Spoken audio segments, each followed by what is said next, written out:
I've had this idea, this has been in my head for how many years, with us strip tilling in the fall and interseeding cover crops at V4, V5 stage. I was trying to design a toolbar that I could use spring and fall. Okay, so I got hooked up with Adam Fenning out of Fenning Equipment in Coldwater, Ohio, and told him what I was looking at, my ideas. I sat down with him and a couple of these guys, and we come up with this plan. So let's just start at the spring stage here, where we're interseeding cover crops. So it's a set up 17 row. I plant 16 row corn. So that outside row there is putting on half rate of cover crop, half rate of 28%. Okay, go back to 28%. We're wide dropping. It's not a wide drop, but it's where you put the nitrogen on right beside the row, the corn row. So, and then we're putting my blend of cover crop on, my annual rye, rape, sun hemp, radish, in a Valmore blower, puts it on every row, right in front of these little tillage tools that Fenning's made. It's like 12 inches wide. It's hydraulic adjust.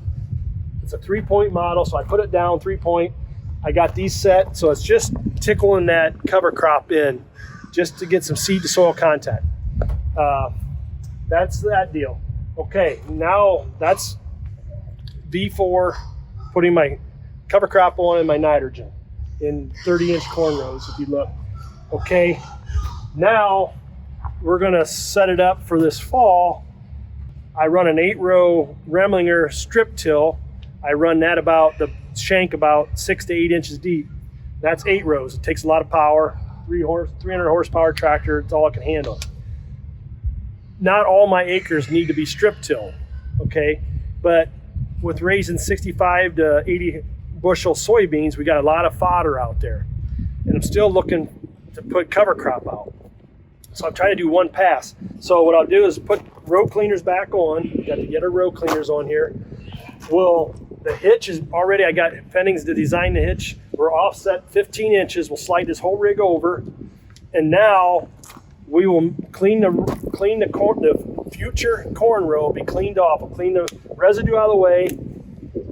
We're gonna take these units now, these seed tubes, and move them over 15 inch. We don't have this on here yet, but we're gonna move these seed tubes over.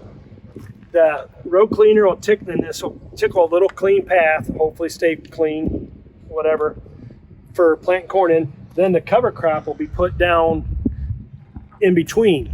So, and we're gonna have it on a fan. It might get in the row, it don't bother me one bit, but I just wanna get that residue out of the way to get this heavier Paulding clay to dry out sooner. So that's the idea. There's no fertilizer put on, or not yet. We have it in the make. We designed it, put an extra hitch back here to pull a blower and with dry fertilizer if we need to. But with me, with the hog manure, cattle manure, I really don't need to be putting fertility down. That's that idea. Okay, now back to spring again, early spring, where I run my 8-row strip till, Remlinger strip till, to make strips. It's rougher.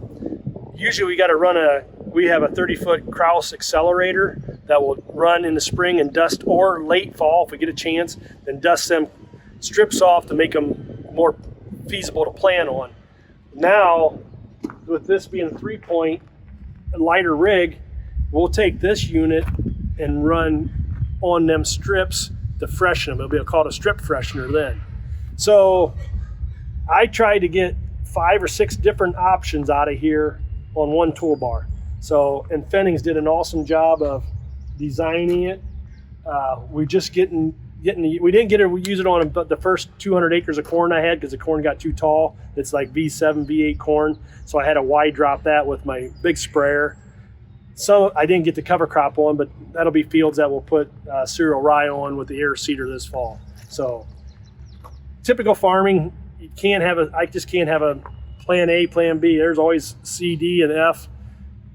It can vary. So I don't get hung up on have to do everything exactly right. It's just like I said, every field is different, and the conditions, Mother Nature, you know, I got to try to outguess her, and she usually wins. But so far, I'm pretty happy with the unit.